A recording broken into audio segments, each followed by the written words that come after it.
Hi, thanks for joining me on my market report. My name is Mike, and this report comes out on a daily basis.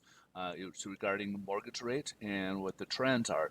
We can't go into what's impacting mortgage rates on a daily basis, if they're trending upwards, downwards, or if they're unchanged, and what kind goes into those. We don't go so much into rate quotes. However, if you want a personal rate quote, please feel free to reach out. A little bit about myself is that my name is Mike. I am a loan officer, and I do work with the national lenders, so we can certainly work with you on rate quotes on that. However, if you even have other questions about mortgage programs or about the process or anything along that line, please feel free to reach out as well. If you're looking to refinance or looking to buy a home, vacation home, or even an investment property, we're great at helping those people out. So please, again, reach out and we'll be more than happy to work with you guys. Without further ado, why don't we jump into today's report? Today actually has happened to be a pretty big day. We got some big high impact data coming in today, including the PCE, which is the Fed's favorite gauge for inflation. That is kind of the big one for this week. So without further ado, we'll start with the month over month here for the PCE, or personal consumption expenditure, back for the month of April. So back in March, it grew month over month at 0.5%. Forecast came in at 0.6%. Now, if you take the year over year, back in March, it grew 2.3%, and it came in April at 3.6%. Now, the Fed typically would want this, well, we look at the core, which I'll touch on, but typically growth we like to see in around the 2% range.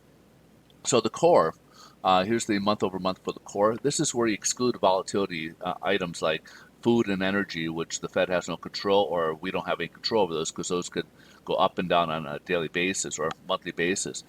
So they kind of wipe those up, and that's where we get our real inflation according to the Fed. So this one back in March grew 0.4%. Forecast for this month was 0.6%, and it came in at 0.7%. So obviously a bit hotter for the month of April here. Now its year over year went from 1.8% with a forecast of 2.9%, beating that to 3.1%. Now the Fed typically would keep this around 2% year over year basis, and then start raising rates. However, they did recently, about last fall, did say that they would accommodate 2.5% growth for extended time frame average, basically average 2.5% over time. But right now, they are looking at, they've been stating that we'll have transitory stages where we'll see a spike in inflation due to the bottleneck. So we got the supply and demand. We got a lot of items here, commodities that are high in demand, but yet there's just no supply of those. So we're seeing a high increase. So those prices have gone up. They do think once that supply chain works its way out and get back to normal, those prices will come down, and that's what they mean by transitory, that they won't be absorbed into the economy. Now, that would be the main debate and the question right there, if they will be transitory or they will be more permanent. So we'll have to wait and see on those. So the Fed is willing to wait and see before they do any action later on. So without further delay, why don't we start with consumer spending for the month of May, or April rather. Year over year spending, it was, I'm sorry, this is month over month. So from March to April, March grew 4.2%. Of course, we got the stimulus checks back then, so that we had a big spike there. However, in the month of April, we had a forecast come for 0.5% increase, and they did increase 0.5%, so it came in right at expectations. Now, on the other side, we got people earning money instead of spending money. In March, it went up 21.1%. However, forecast in April was expecting a loss of 14.1%, and it came in pretty close to a 13.1% loss in income. Now, the next item here we got is manufacturing in the Chicago region, which is run through the Chicago PMI. That was at 72.1% back in April, and forecast is actually the dip 68, and it jumped up to 75.2. Now, from my understanding, this is like the second highest number ever recorded for the Chicago PMI, these are really high numbers here for manufacturing. So this is obviously great news for manufacturing, that we're seeing a big spike in manufacturing. So we'll definitely keep our eyes on it. Manufacturing has been doing extremely well during these last few months. So this is something we'll keep an eye on. So last but not least, we got the consumer sentiment. We had 82.8 back in April. Forecast gone for 82.9 and came in right at expectations. So pretty much unchanged, not much of a change. Consumers aren't happy with the big spike in inflation. They are feeling that in their pocketbooks when they go to the gas station, when they go to the grocery stores. So they don't like this, obviously. So that is probably keeping it from going up much higher than where it's at right now, and that's what's kind of holding the consumer sentiment down a bit.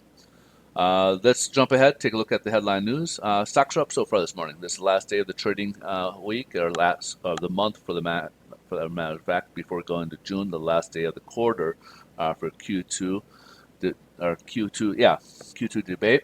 And we also got the debate with the Fed. We've been kind of talking about this tapering. A lot of critics have been saying that the Fed should start tapering. Every time they do stuff like that, we do have what they call a taper tantrum, and then the market goes crazy. It's kind of like taking away the punch bowl because what happens is that they're creating a lot more liquidity. Investors generally like that.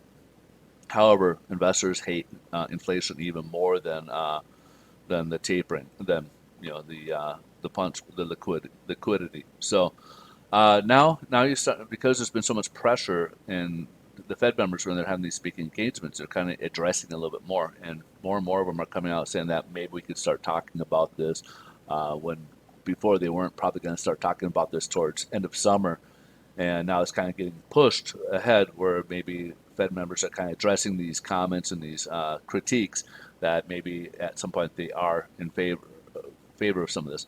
Kaplan, who is the Fed member out of Dallas, yesterday had made comments about that he would be in favor of tapering because of the excess in real estate. One of the things about what the tapering does is basically is that you kind of slowly pull back on the amount of spending. So every month the Fed is buying about $120 billion worth of treasuries, and they're buying mortgage-backed securities. So with them buying those, that is artificially, essentially, you could say, keeping the mortgage rates lower because you're creating a demand for that. But you got all the supply and demand. They're trying to meet the demand. Now, if they start reducing that, that means there's going to be more supply, less demand, and therefore mortgage rates will start creeping up. And that's what he's kind of pointing at, thinking that by raising let the mortgage rates rise up, that means there'll be less demand in real estate, and the prices won't skyrocket. So that was his kind of idea behind that. We're also getting a look ahead, change topics here. Biden is also kind of rolling out his $6 trillion budget for 22, and of course that will be something we'll be looking at ahead. So let's jump ahead and see how this is all playing out with mortgage rates. Mortgage rates are doing okay. Typically, when we have high inflation like that, they would actually go the opposite direction, like what we saw right over here about 2 weeks ago when the CPI report. We came from way up here all the way down here. We dropped about 50 basis points. But in this scenario, they're kind of looking at, the traders are kind of looking at maybe this will be transitory. So they're kind of shrugging it off right now. We're up about 3 basis points. Last 2 days, I think they're kind of working their way towards maybe some really bad news. It's not as bad as they thought. They're kind of shrugging it off and they're kind of working their way back. Maybe they over-exaggerate a little bit and working their way up. So right now they're up 3 basis points. So we would basically be in a position where we would have no pricing would be unchanged from yesterday.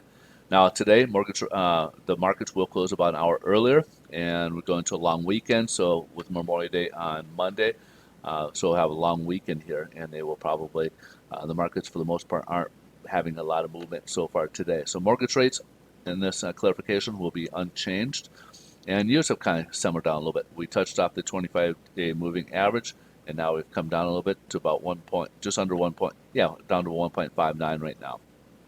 And we're back in kind of this middle no man's land between the technical level here and the 25-day moving average here. So we're kind of getting set nicely here. All right, folks. Again, if you guys got questions about anything, please feel free to reach out. If I can help you out with your refinance or purchases, again, I'd love to be able to talk a little bit about those, on how we can help you out with those. We do a great job.